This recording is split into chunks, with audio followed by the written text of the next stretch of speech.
Pahirapan naman po ang operasyon ng mga diver bukod sa napakadilim ng dagat. Malakas din ang daloy sa ilalim ng tubig.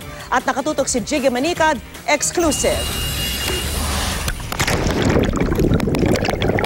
Itong makikita sa ilalim ng dagat kung saan lumubog ang MV Kim Nirvana B.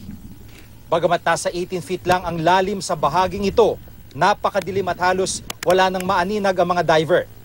Hirap din sila dahil sa lakas ng current na nagpapagalaw din sa nakataob na bangka.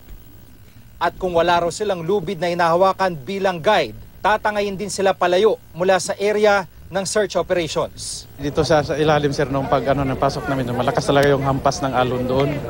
Tapos pagkakapit ka sa bangka, iangat yung bangka, iangat ng alon, tapos biglang ihampas ulit.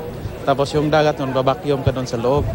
Noong nasa mga 15 feet na kami, hindi talaga makita yung ilalim doon. Sa ilalim makikita ang ibang mga kargamento gaya ng semento at bigas.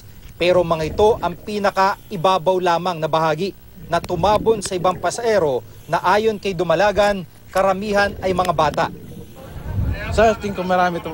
Kasi yung pagtagilid niya, naiipit yung mga bata doon. So, posible na. May posible. Mga kargamento. Kargamento sa naiipit na mga kargamento doon sa loob. Kahit pa may flashlight, ay sapat-pat lang sila umaasa na pangkapa sa loob ng MV Nirvana. Pero dahil nasa bandang ilalim ang mga biktima at maraming sagabal sa kanilang operasyon, limitado rin ang galaw ng mga diver. Ako ilang beses ako natali kanina ng lubid doon sa ilalim. Lubid ng barko? Lubid na yung mga straw, yung mga kargamento. Saka yung may mga nylon wire na nando sa gilid. Kaya pinagtatanggal ko doon sa gilid niya. Pinag-aalis ko, kaya nag-aalisan yung mga kargamento niya. Naka-exit yung mga gamit sa loob. Pero sa pagkakatanggal sa ilang sako ng bigas at semento, lumutang ang sapanglabi. Kagad itong iniahon para madala sa morgue at kilalanin ng kanilang mga kaanak.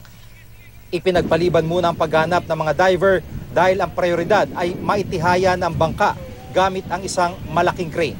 Jiggy Manicad, Tutok, 24 oras.